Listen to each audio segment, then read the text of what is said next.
and welcome to 5 Profitable Businesses You Can Start in Retirement. I want to acknowledge the fact that I do have an audience today, a few members who came out to support in person this webinar. So I'm Lorne Wellington, and I am an educator and entrepreneur. I have been teaching everything from kindergarten to college for a long time. Currently, I'm a college professor at a local school here in Los Angeles. Also, I am an entrepreneur. I started my first business at the age of 12 and have been going ever since. So I wanted to ask that you please turn off all of your notifications on your phones, eliminate all distractions, close your tabs, get a pencil, paper, some kind of writing tool, and something to write upon so you can take notes. I promise this is going to be full of a lot of really good information, and your focus will help out a great deal. So by the time we finish with this, if you complete the whole webinar, then I will be sending you my latest guide, which is essential questions to answer before you start a business. And I could do a whole webinar on that alone. But the main point is that a lot of people sometimes get themselves into businesses. I've done it myself, where you realize once you're in the business, this is not the right thing for me. I need to do something different. The essential questions to answer before you start a business allows you to be able to set the boundaries or the framework, or just allow you to be able to dictate really what you are seeking from a business, what you want from the business, and also what you can give to the business. So I would say in the chat, you can tell me if you're in business now, if you've ever had a business, and what is the one thing stopping you from starting a business today. Since the chat is not live, you can always email that information to me, and then I will be able to assist you, especially with that one thing that's stopping you from starting a business today. I will say, if I was the one participating in the chat, I'm in business now, yes, and have I had a business before? And what is the one thing stopping me from starting a business today? Truthfully, it's technology. Being able to figure out what is the right tool to be able to be most successful has definitely thrown a few curveballs here and there. But because it's technology, something that is inanimate and simple, I will win. So I want to know, are you approaching retirement and you know that you don't want a job, but you don't want to stop contributing, you don't want to stop working or providing some kind of value to an organization or to an audience, but you just don't know quite how to get that going. Or you are retired and there is more month to your actual retirement income, so you need to supplement your household income while you're in retirement. Or do you have a passion project or some kind of good idea and you just don't know where to start? Yes. Okay, we got one person in the audience who said yes. All right. But if you answered yes to any of those questions or a variation, then you're in the right place. This is for you.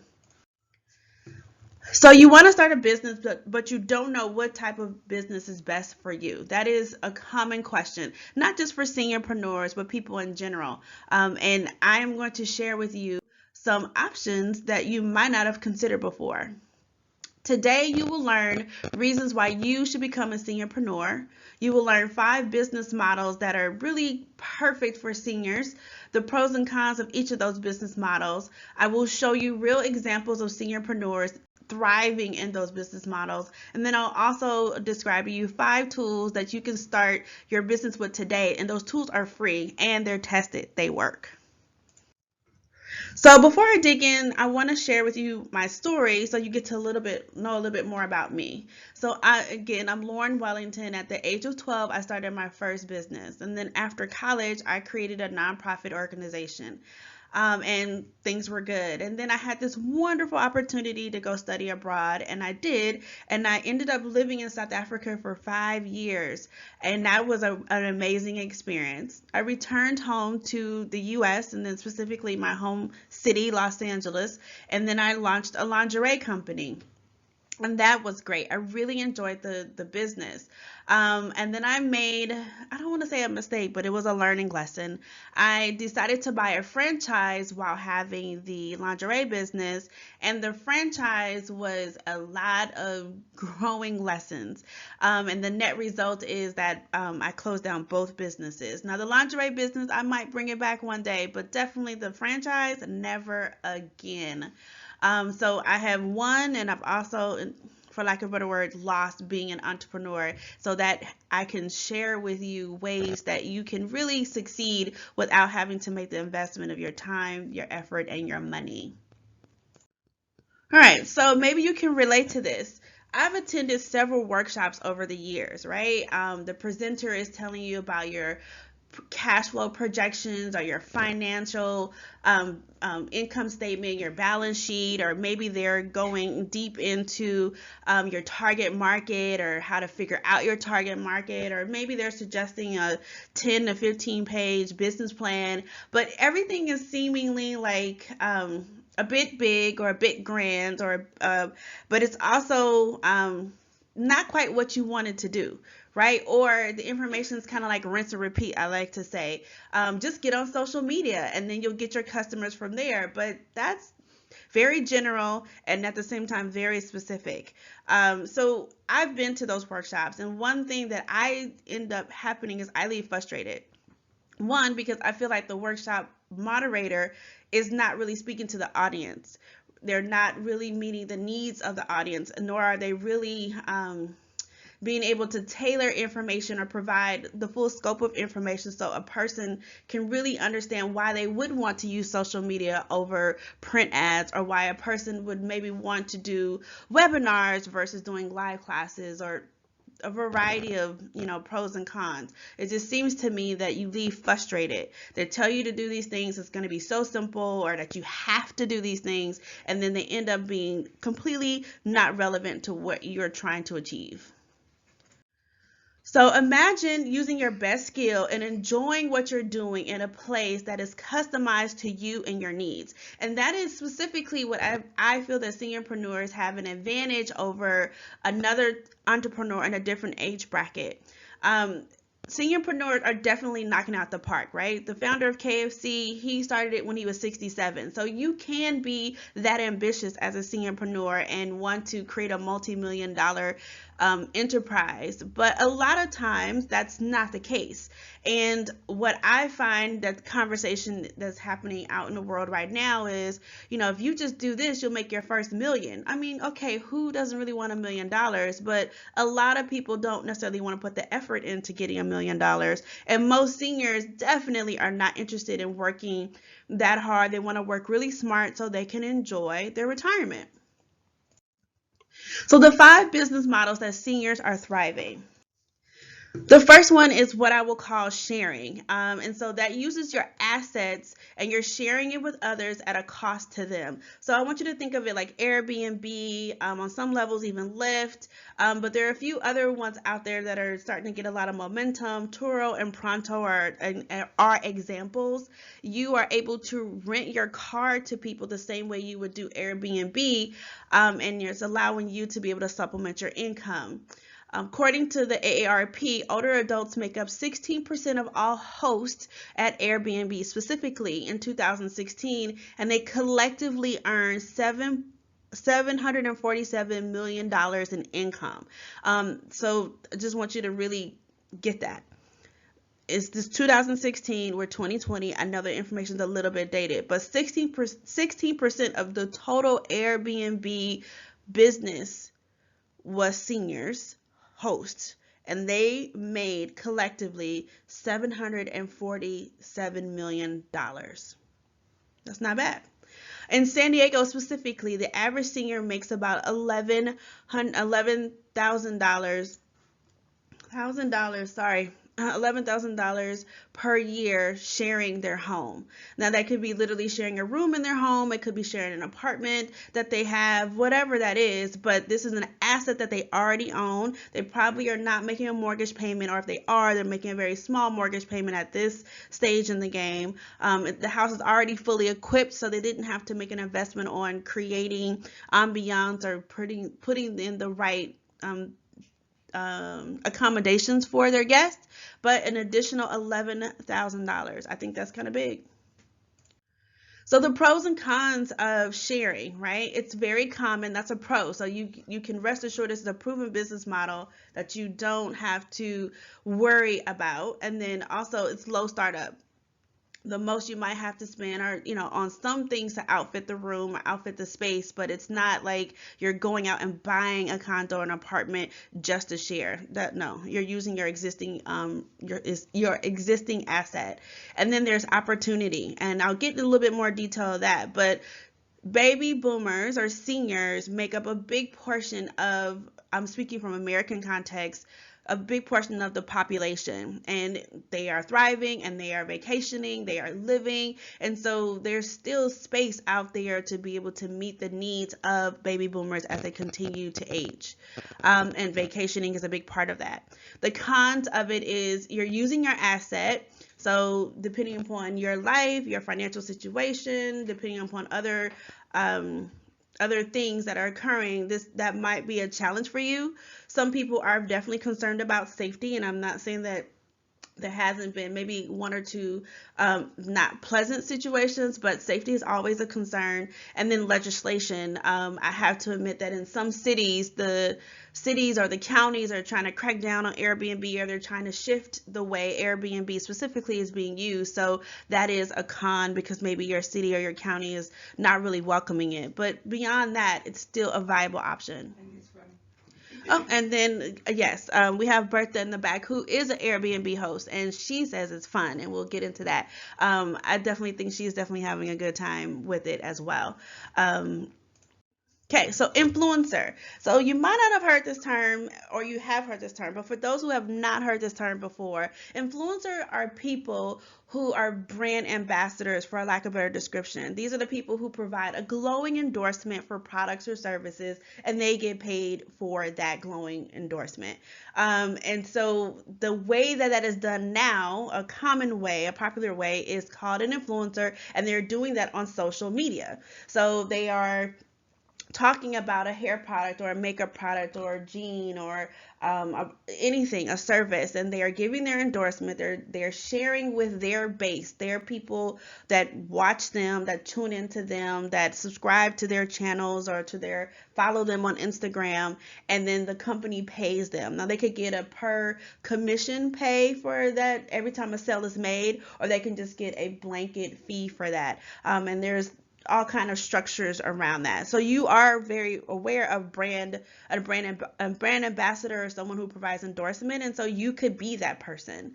And examples of that, I'll give you some real live examples in just a moment, but the examples or the platforms that influencers thrive are YouTube, Instagram, their own websites and blogs, and then podcasts. These are places where people are collecting or gathering their people, their team, their tribe, and they're tuning into them to find out what's going on or what's happening or what is this new thing. And then based upon what they're seeing, then they're going to make those purchases. So the pro of becoming an influencer is you're using your knowledge base and your expertise, right? You know something really, really well, and you could leverage that. It's low startup. Most of the time, or you can start off with your phone or your tablet.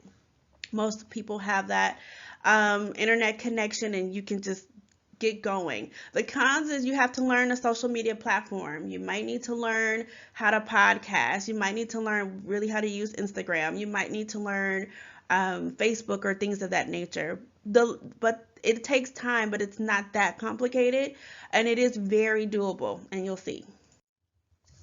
The next option is direct sales. So think of Mary Kay, think of Amway, and I want to differentiate from multi-level marketing. A lot of direct sale companies have multi-level marketing incorporated into it, but I'm not specifically talking about multi-level marketing. And so Amway and Mary Kay, you are selling a product or a service. You are selling something tangible to a person, and then you're getting a commission from that, or you're getting the difference after you pay the brand for their product. Yes, like Avon. And so Amway is more international. I think Mary Kay is in a lot of places, but I'm going to use Mary Kay, get a little deeper into Mary Kay. So Mary Kay, if I become a Mary Kay lady, there first of all, it's skincare and makeup. If I become a Mary Kay lady, I sign up. That's one fee that I'm paying to Mary Kay corporate, and then I am purchasing. Let's say I'm big on facial scrubs and masks. I'm purchasing a small amount of inventory from the company, and then I'm reselling it out to the people who are my customers. And there's a preset price. There's already marketing literature. You can have a website that they'll provide for you. All those infrastructures are already in place. And so it's just a matter of you being able to get your own customers to sell to. And because it's a brand that is represented by so many direct sales agents or independent contractors, then you're leveraged across, you're part of a bigger brand that's leveraged across a lot of channels. And that is a big benefit, because if you started it out on your own, you wouldn't be able to compete with Mary Kay to be able to infiltrate the marketplace. I hope that makes sense. That makes sense? Okay. Okay. So, you are independent contractor. So the other beauty of that is somebody else is worrying about some of those big taxes, and they're sending you in the US a 1099 every year, and then you're taking that with your other appropriate stuff to your tax person to then take care of your taxes. So you're not having to, again, do administration, doing the financial management. Clearly you need to stay on top of your sales, but you're not having to do that kind of big back end business things that need to occur. This is social selling. So you're selling at parties, maybe you're selling online, you are selling in a less contrived or less structured environment, and that is why direct sales tends to work really well, because you have a rapport with your clients and you know exactly what they need from your catalog of services or products, and then you can constantly be able to supply their needs because of the social interaction between you and them. It's also less people that you're interacting with. You're not really with the general public. You're with your own customers. Yes, yes. Bertha's just emphasizing. Yes, that you're focusing just on your customers. Now with direct sales, you can do. I'm using Mary Kay as an example again for those who don't know. Mary Kay, if you become like the top Mary Kay lady, you get the Cadillac. There's a lot of other perks that you could achieve or realize within their structure. But if you just want to make an extra $100 a month, an extra $200 a month, you could do that. It's very doable, and there's no pressure for you to try to dominate the market per se, because you don't have overhead. That's the real big deal. So does the company you are working for teach you techniques? Yes. Thank you for that, Margaret. So yes, with direct sales, they will also give you a lot of sales and marketing training that is a part of joining their group or their tribe. So normally that happens in a very small, I don't even want to say region, in a very small cluster. Like in LA, there might be 500, that's an exaggeration, but maybe not. Let's just say it's like 500 little clubhouses for Mary Kay where reps are going, and there's one person who's in charge of giving information from the corporate office, but also in charge of recruiting new Mary Kay reps, also in charge of helping the existing reps to be more successful or help them realize their goals, also in charge of maybe even encouraging reps to shoot for something higher, like the pink Cadillac or becoming a diamond lady. I don't even know if that's real, but trying to do something like that. Or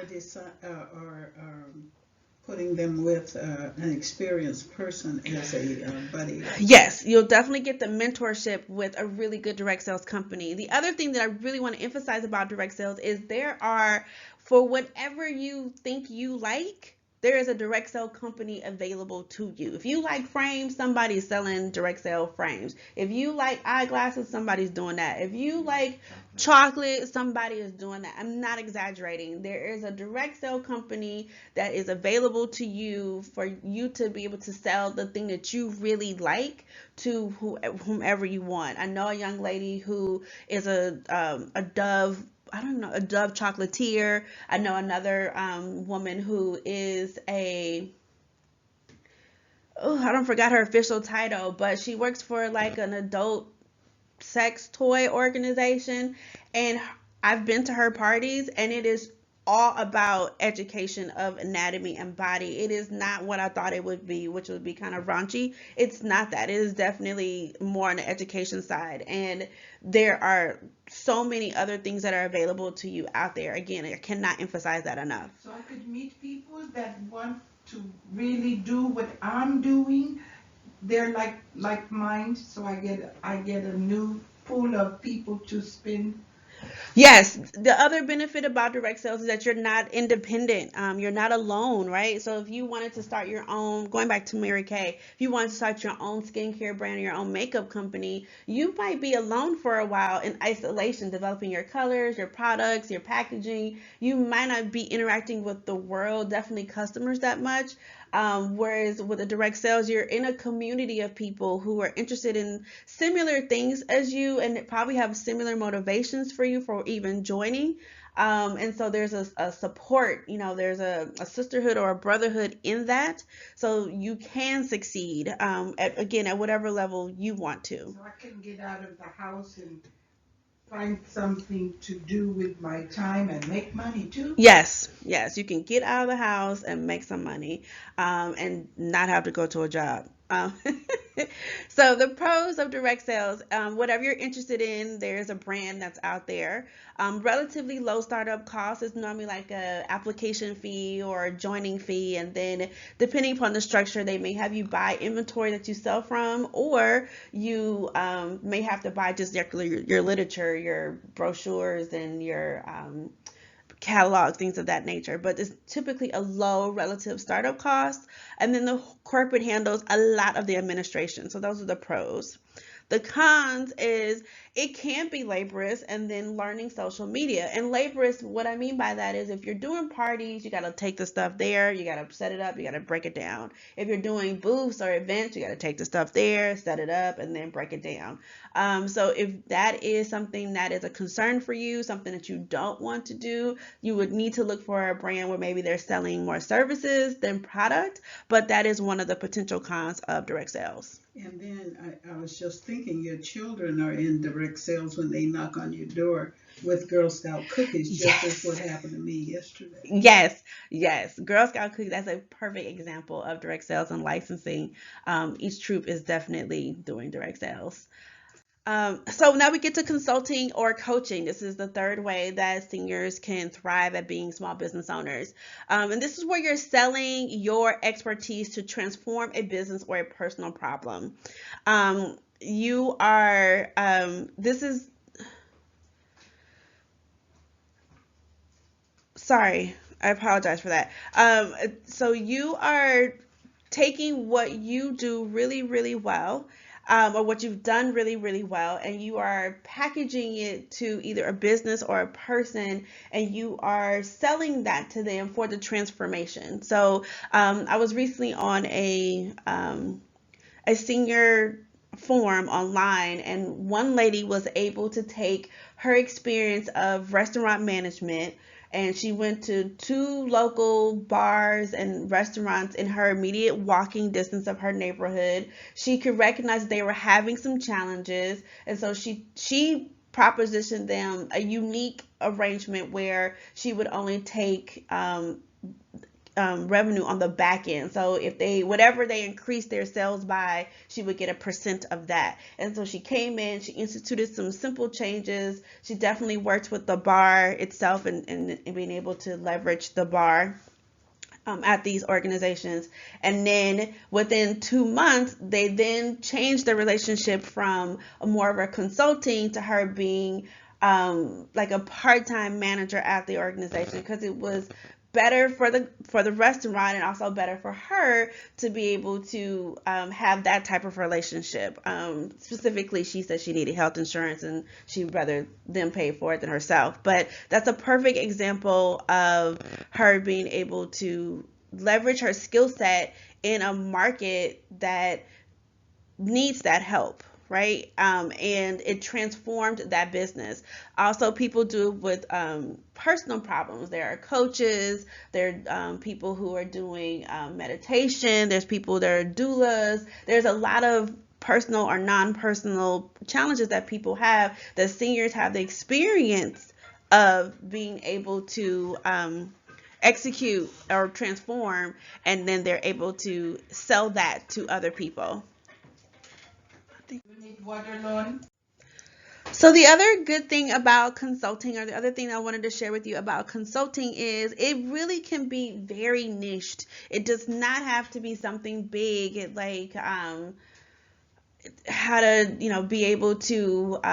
It could be niched. It could be something as simple as, how to crochet. It could be something, excuse me, as simple as how to master an online service. It could be something even more niched.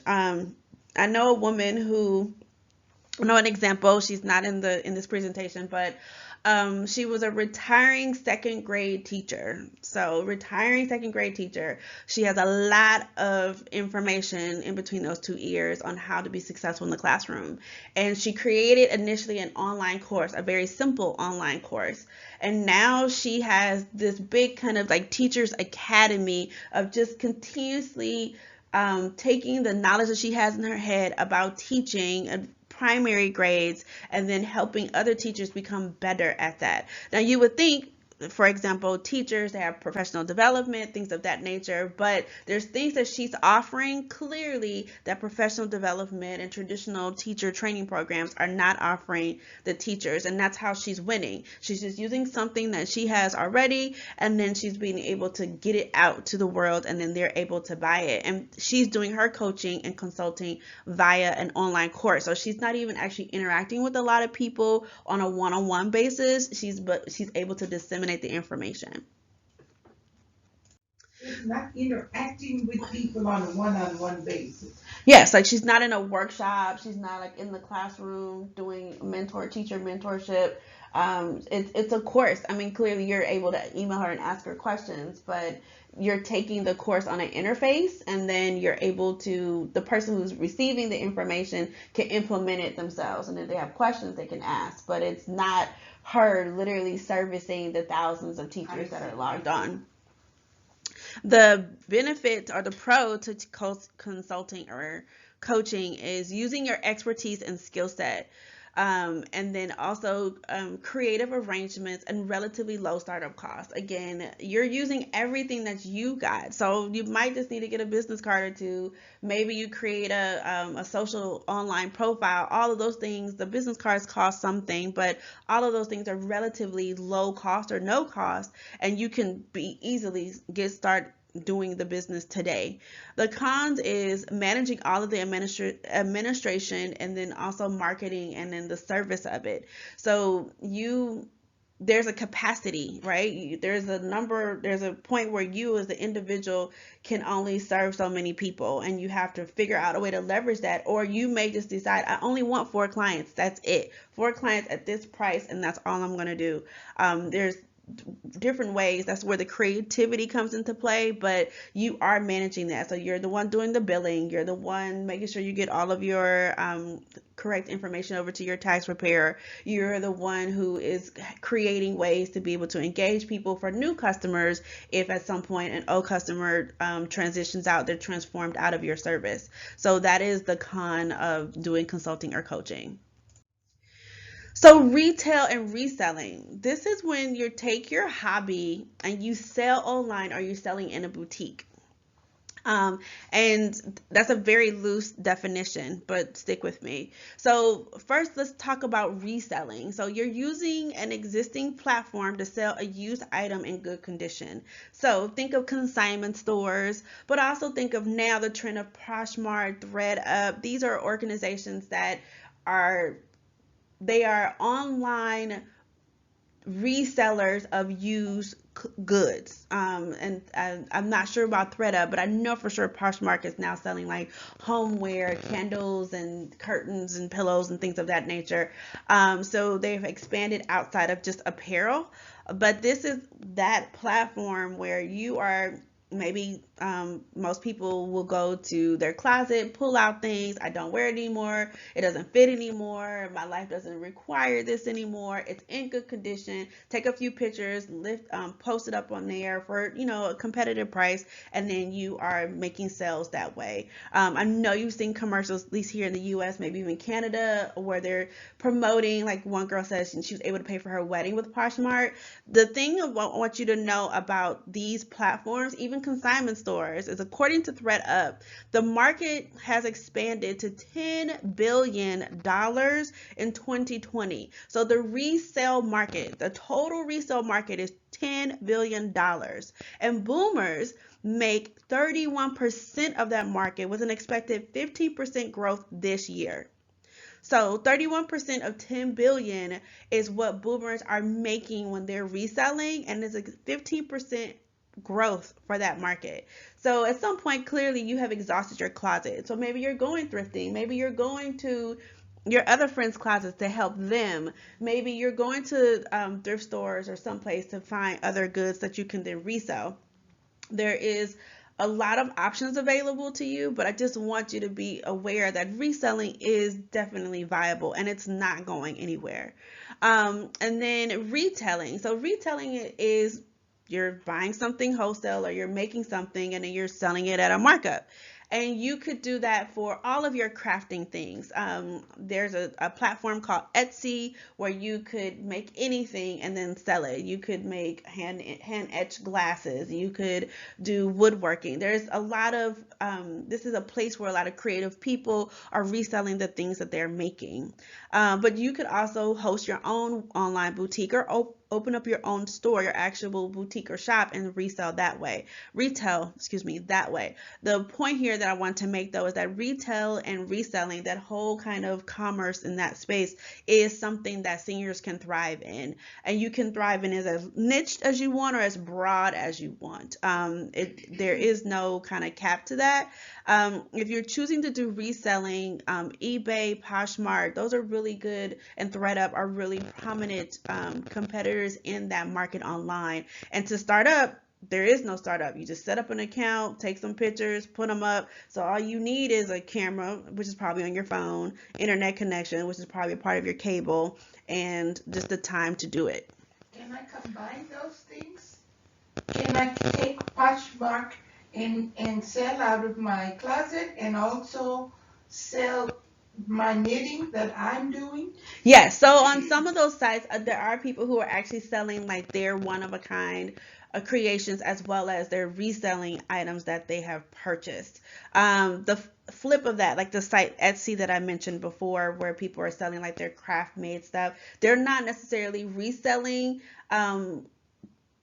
items unless they're truly vintage. And then how do you define vintage? That's not my wheelhouse, but there is that kind of gap between 1990 Nikes that you may have in your closet and like a vintage lace top, right? The vintage lace top will probably do better on Etsy and on Poshmark versus the 90 Nikes that you may have are gonna sell on Poshmark.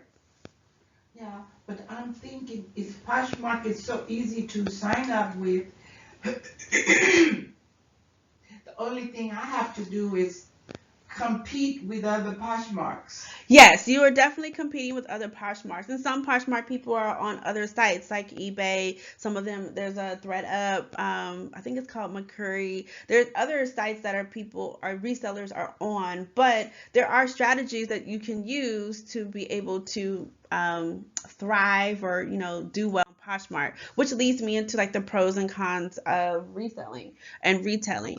Specifically, the pro for reselling is it's relatively low startup and the corporate handles a lot of the administration. So using Poshmark as an example, you get a sale. Poshmark sends you an email with a PDF that you print, which is your mailing label. and you stick that on the box and you take that to the post office. So you're not trying to figure out postage, you're not trying to figure out scaling, none of that. You just print that thing out, stick it on the box that you wrapped up your item, and then you mail that off to the person who bought it. So that saves you a lot of headache. And then they also will be sending you a 1099 as well. They're the one collecting the money on their platform, and then they're giving you the money through like a direct deposit that way. It is also, can I make myself known for doing just this?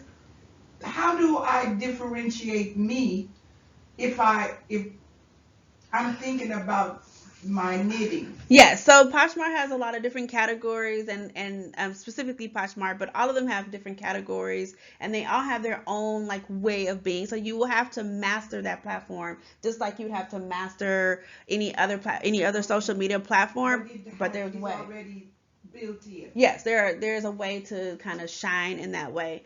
And then the cons of resale specifically is learning to sell on that platform and then master the art of images and staging. Although it sounds really simple, just take a picture and upload it. It does matter what it looks like. And then if you do have like flaws, you want to be able to document that. You don't want to just kind of like brush it over. So that's important. The pros of starting something retail, you have bigger profits, right? Either you bought it wholesale, sell it retail, or you made it and you can determine whatever price you want for the product.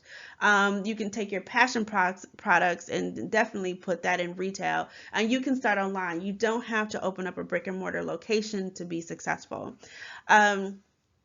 The cons of retail is you're learning selling on a platform or in a location.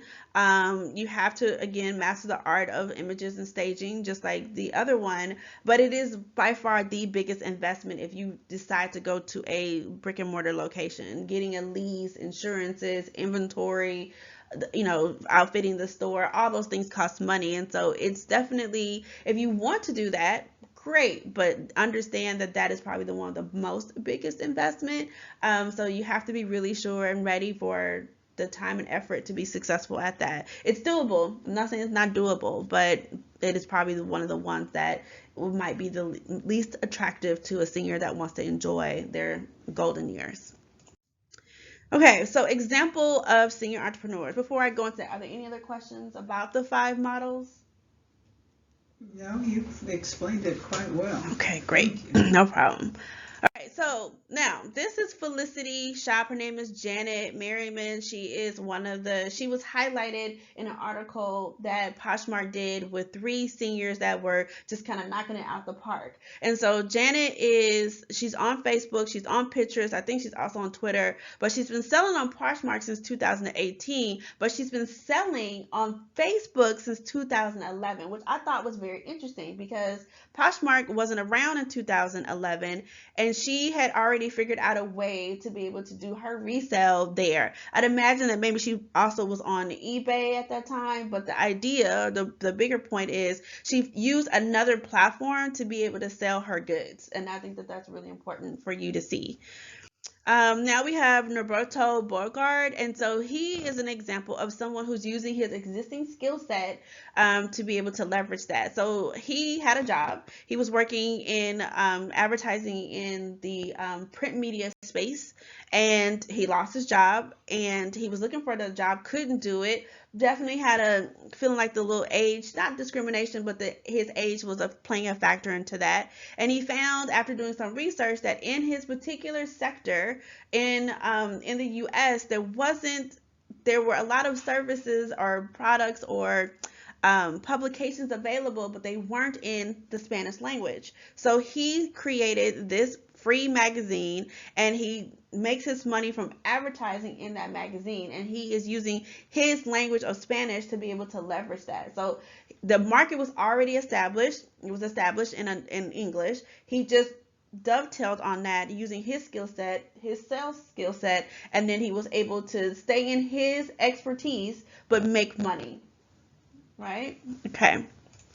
Now we have FREEBIRD. FREEBIRD is an official club that Airbnb started because people over 50 are traveling, and some of them are wanting to travel alone, or they are traveling alone and they're a little bit nervous about it, or they want to be able to host but they don't necessarily want those young kids, for lack of like a better way of saying it, to come into their home or into their space. They would rather, maybe a low key person coming to stay and share. And so this is specifically a niche within Airbnb. They have their own site, they have their own setup and registration, but I wanted to just highlight that you can be on Airbnb, and there's a few other platforms that are available, but this one's specifically targeted for people over 50.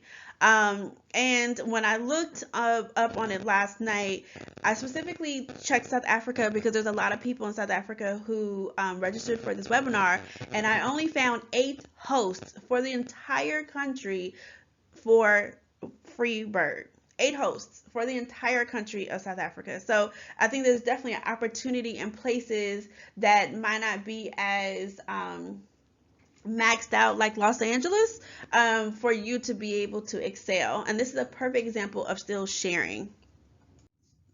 So Wally was a guy who worked in the dairy business, and he had a company with partners. Let me say partners. They clearly had a friendship as well, I'm assuming, but they were an ice cream company, and they finally hit it big with this one particular flavor, and there was a directional difference. And basically what he did is he bought out his partners and then took it to the next level with this one particular type of ice cream, or these flavorings that he was coming up with.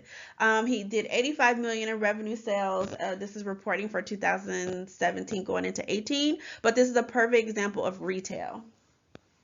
Okay. And again, he's using his expertise. He has over 20 years experience in dairy, so he's not starting afresh. This is just something that he's knocking out. So was this some new flavor or? Yeah, he created at the previous company, they created a new flavor. It didn't say specifically like what it was, but it was the idea that they were doing their dairy business. He created this flavor, it took off, and then he decided to buy them out so he could really monopolize it on the ice cream and I'm feeling like he's a competitor of Ben and Jerry's. Mm-hmm. With all the kind of weird, interesting kind of sounding flavors. Mm-hmm. He was able to maximize and leverage on that, and still stay within his wheelhouse. Okay. Sounds good. Yeah. Now, Charlie is somebody who is a complete opposite of everything that I'm going to tell you. Charlie is a person who was but he was an entrepreneur. He wasn't necessarily probably as successful as he wanted to be because he had closed down those entrepreneur endeavors. And in his community, he had found out that the bakery was about to close, and that it would be no more. And so he was still looking for something to do, still wanted to be able to contribute, still wanted to feel that he had value to provide, and he clearly loved his neighborhood. So he bought the bakery from the person retiring from the bakery. He has no baking experience. He's not the person in the back doing the baking, none of that. But he was able to leverage his home using his asset to make the purchase and then buy the bakery. And then now what they're doing, because they've grown so much under his leadership, they're moving into a bigger place. So this is a perfect example of retail and someone who was wanted to do maybe like a big business, if you will, but they really they didn't want a couple extra $100 a month. They didn't, they're okay with spending a lot of time in a place, being fully invested and dedicated to that. So he took an existing business with existing personnel. He was an investor into that business who brought his skill to it as well as investing. Yes, and the person who was selling it was retiring, so they definitely brought in some other people. Definitely the baker, but like the recipe stayed with the bakery. I would assume all of the different vendors stayed with the bakery. But yes. Okay. So did he combine the ice cream making? No, this is a different guy altogether. All right, so here's Julie. And so I wanted to show how you could take a niche from a need and be able to turn that into a business. So Julie has, for a lot of different reasons, chosen to become a plant-based eater. Some people will call that like raw, some people will call that vegan, but this is where she is doing, this is what she's doing to manage her life, her health, and her happiness. And so she did that for herself, and then people started asking. So then she became a certified health coach, and now she is teaching people how to prepare plant-based meals. So there's no dairy in what they're doing. It's not a lot of heat per se, but and it's a way of life. And for some people, that's hard to transition into, right? You kind of need a kickstart to be able to move from chili with meat to no meat in your chili, just as a random example. But so she is taking something that was personal for her. It was a skill set that she had to use for her own health, and then she was able to then turn that into a coaching service that she was able to monetize. She does the cooking lessons. I think she also does a little bit of prepared meals, but my bigger point was just that this was something that was maybe a not positive experience, having to manage her health due to negative health experiences, right? So there are some things that have happened to us, or things that we have experienced, that we could also leverage to help other people. It doesn't always have to be, I like crocheting, as I mentioned earlier. It doesn't have to always be something that is, I don't want to say feel good, but it could come out of something negative, or something that was maybe a challenging experience. And then you're able to help someone else navigate that quicker, faster, better, some kind of attached to that. Okay? Okay. All right, and so Iris. So Iris, I hope a lot of you guys are aware who Iris is, but Iris Afo is 97 years old, and she is an influencer, and she's also consulting. Her signature glasses are also kind of sometimes confused with what's the name? A jewelry maker also in New York, but they're both New Yorkers. They both wear these kind of signature glasses. But she is, her thing is style and jewelry, and so she is a published author who has collaborated with Vogue, Nude Glass, and Hunter Douglas. And I wanted to highlight just those three different collaborators that she's worked with. So Hunter Douglas is a window covering company. And Nude Glass is glassware. And then Vogue, you know what Vogue is. But her style and her interpretation of style is something that she's been able to put her stamp on in different places, and then leverage that into sales. So you can do this. You have your thing. It could be, I don't know. It could be a way you stamp things. It could be a font style that you do. It could be something that it doesn't have to always be necessarily related to fashion per se, but they are definitely some influencers that are out there that are seniors, and they're taking the world on by storm in this kind of fashion space. All right. And she's individualized her fashion. That's yes. Fantastic. And then I wanted to highlight Ernestine. So Ernestine is the world's oldest bodybuilder. She started at the age of 56. So she started as a senior, and now she is 78. Per when I found her, she is 78 years old, and so she took her health again, and she wanted to take better care of herself. She wanted to get herself in the best possible condition, and then found the world of bodybuilder, and then became successful at it. And then people started asking her to teach them how to do it that were probably most like her, meaning age and probably gender, right? Older women were like, well, I want to be interested in this, and I'm not like that young little something over there, so can you help me? And so she started teaching classes with maybe 10 people, and now it's grown into, I don't want to say boot camps, but it's grown into something more than just a 10 person coming to a class. She's still competing, she's still very active. So this is an example of, to me, coaching and influencing, because she has to put herself out there. She can definitely leverage endorsing products and endorsing equipment, as well as then doing her coaching for individuals. Okay. Now, before we move on to my favorite free tools to start your business, do we have any questions about some of the examples that I've shown you? All right. Okay. So let's start about my favorite tools. So my favorite tools that I use to be able to run my business is Zoom, and that is when I want to do video conferencing. Canva, I do all of my marketing creation there, and it's free. Social platforms, Facebook, Instagram, used to be Twitter, but that's just me. It's still viable. My favorite free resource is the library. I don't know why people, excuse me, don't go there, but I go there. And then your cell phone and or your cable. It's free-ish, right? Your cell phone has a really good camera on it, probably better than the camera that you have in your house, unless you're a photographer. Um, and your cable is probably providing you with the internet. You probably already have a computer or you have a tablet. You have enough to get started, and these free tools are available to you right now. Right now. All right, so I know that was a lot, and I hope that you can see that you can become a successful seniorpreneur. Do you see that? I see it. Okay, all right. So now we're going to move into the next part of this webinar. So you're here today because you're thinking about starting a business. You want to contribute, but you do not want to have a job. You want a business that is tailored to you, and you now that you've seen that other seniorpreneurs are succeeding, you're ready to maybe make that change for yourself.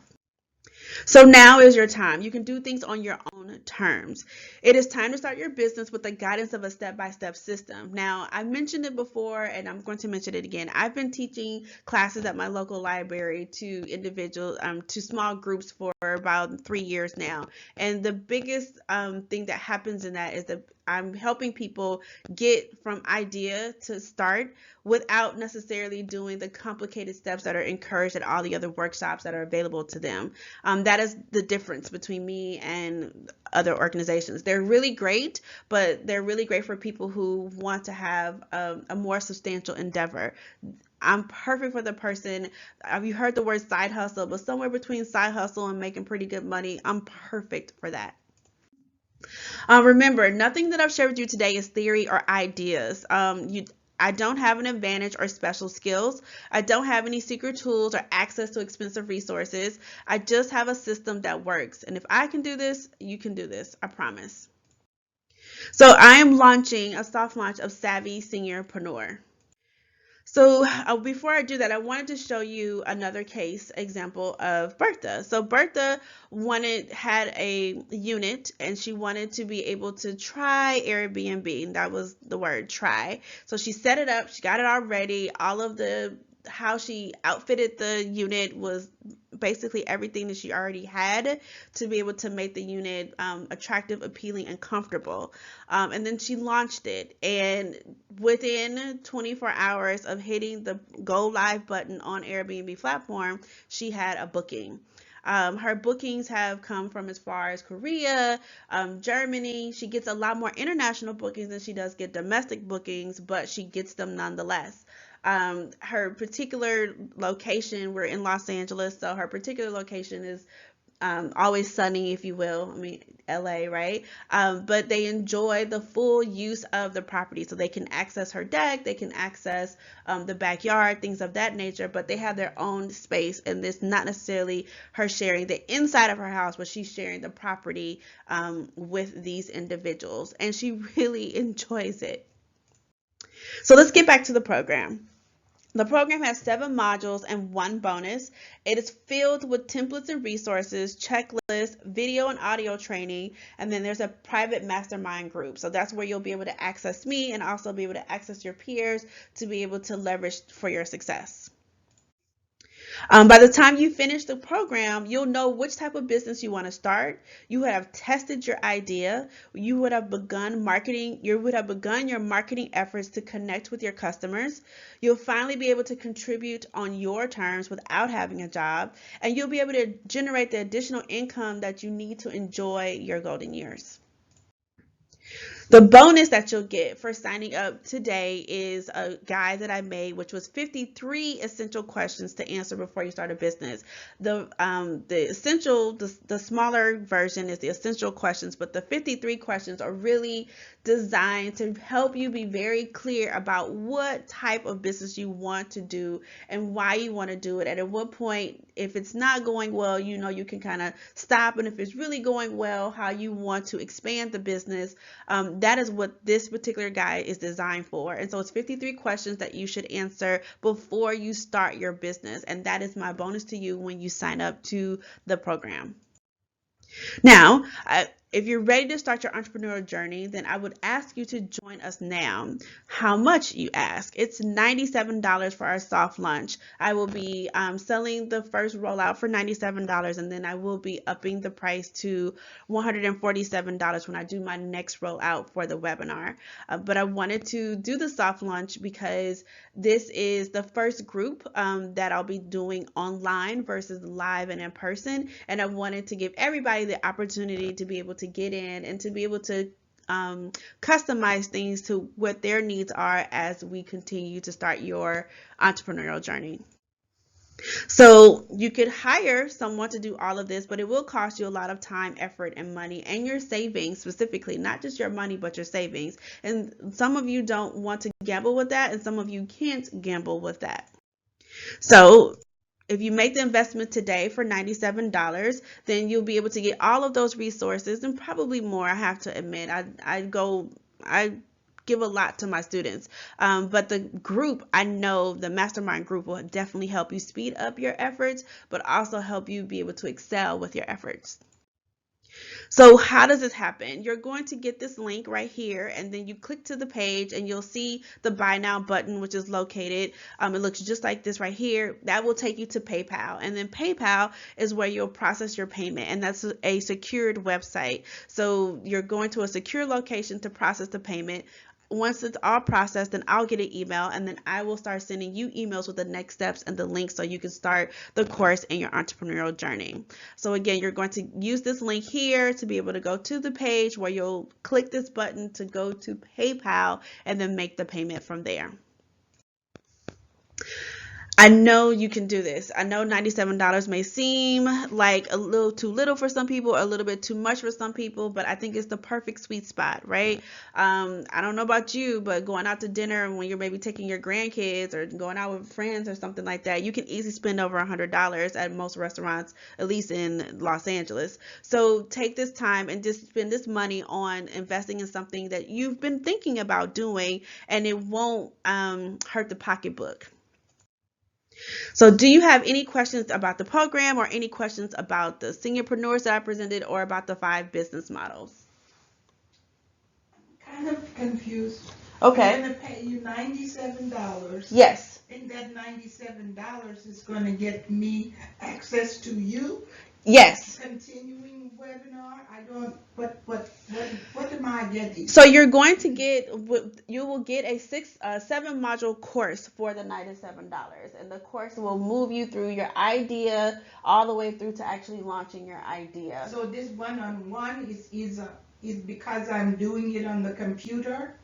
Yes. So it will be it will be a one-on-one or one-on-one coaching interaction through the computer, right? Do I get to meet anybody else, like a class, and so I could? There will be no in-person class. You will be able to create community with the other people who signed up for the course in the community, the private community. I'm calling it a mastermind group. You'll be able to have community with them. If they happen to be in your city or in your area, you guys can definitely connect. But I am one person who is teaching a class in Los Angeles, and I know that what I do provides value, and I want to be able to get that to more people than less people. So I might be having this class with somebody you skipped South Africa. South Africa, maybe somebody in Australia, somebody in Canada, maybe somebody in the UK, even somebody in India. It's not limited to just California or LA or the US. I'm just thinking about it. I don't know if I'm really going to do a business. Yes. Business tax, business license, accounting, all of that. But I can get what I'm thinking about, maybe get it clearer. Yes, you can definitely get clarity, and you can test the idea. So let's go back to, because you mentioned something about crochet. I know that's not what you do, but let's say you have crocheted your little heart out, and you have made a whole bunch of pot holders and onesies for children, and realize now that you tested it that this is not going to work. The onesies is there's no market for it, but the pot holders, if you're able to add an applique to it, you're able to then sell it that way. So this is definitely the place where you have an idea or you have a passion project or you're thinking about it and you want to crystallize it, you want to formalize it, and you want to know, will this work? And Yeah. then you can do that with me. And then when you do that, by the time you're clear and you've crystallized and you know that it works, you've sold one and you gotten money for it, then we can help, I'll help you figure out what your scale is, meaning how many do I need to sell if I want to make an extra $100 a month? How many do I need to sell if I want to make an extra $1,000 a month? How many do I want to sell if I really want to try to become like a millionaire? Definitely this is where that can occur. But for me, the most important thing first is let's just get clear about the idea, what it is you want to do in the context of your life, in the context of your skill set, in the context of your available funds, and then we go from there. Okay. Any other questions? All right. So I want to thank you for attending today. The replay and the guide, the essential guide, will be emailed to you. If you have any questions about the course, or if you have any questions about anything, feel free to reply to that email and I'll be sure to respond to you. For those who have been asking, like, I don't know really where to start, which is I kind of think where Bertha was leading to, or I'm not really sure I can do this. The answer is you can. I am not a bodybuilder. I'm not interested in being a bodybuilder, but the idea of starting to become a bodybuilder at 53 and then I'm still doing it at 78, that should physically tell you that you can do it. Or the idea that I have a unique fashion style and I have a point of view in how I express myself to the world, and I am thriving in my 90s and I can leverage that to create window dressings and place settings. You can definitely do it. I hope the whole point of showing you those examples was to give you something to kind of like hook on, or sink your teeth into, to be able to see that you can do this, and it's done on their terms. It can be done on your terms, done your way, and it doesn't fit into the kind of traditional small business setup. So after buying the program, I Yes. have it.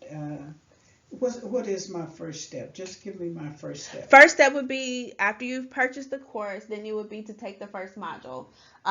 You would get the link to that. You would do the first module, and that is where you're going to get clear about what your idea is. What happens a lot is people have 2 or 3 ideas. They don't have one. They have, just an example, I have an ice cream idea that I have a crochet idea that I have, and I heard about that Poshmark thing, so I think I want to sell on Poshmark too. Okay. And so which one do you choose first? Okay. And that's the first part of just being clear about who you are, what you want, and then putting that up against your ideas. That's the kind of like the first outcome. But you're giving me that free. No, I'm giving you the essential guide free to kind of start helping you think about it. The 53 questions will come with your purchase of the course. Okay. But this, No. the essential guide has 10 questions in it will start the thinking process. The 53 questions come into the actual course for you. But being able to know, okay, I like chocolate, and that chocolate thing you talked about being a chocolatier. Okay, that's interesting to me. Or, okay, what about Mary Kay? I don't necessarily want to do skincare, but I kind of like candles and home decor. There's so much available out there. But that first module, I would say, is where you are going to really be honest and say, well, I only have 5 hours to give a week. I only want an extra $500. And I have no like tangible like skill set. I can't bake, I can't crochet, I can't do that. So what can I do? That's where those kind of answers and that information will help narrow the field, so you can make the choice on what you really want to do. Okay, so I just narrow it down. Yes. To. You narrow it down, because you may find that you want to be like an Airbnb host. You may find, it's kind of like interesting to me, but it is and is not. This whole renting my car thing. I just saw a guy a man who is making an extra $700 a month by renting out his car, because he's not really going a lot of places. He is independent, but his car is sitting more than it's being in use, and so that asset of his is now generating him income. And because he has the proper insurance and everything like that, the risk is mitigated. I mean, clearly, if someone totals the car, he's gonna really be out of car for a minute, but he's not uncovered to be able to then replace the car, as an example. But an extra $700 a month for something that you already have, I don't know. That doesn't sound bad to me. Are there any other questions? All right. Well, I thank you for your time, for you guys being here in the audience, but also for taking the time to listen to the webinar all the way through to the end. Again, you can sign up here at the link, lorneswellington.com, at Seniorpreneur course. Thank you and have a good day.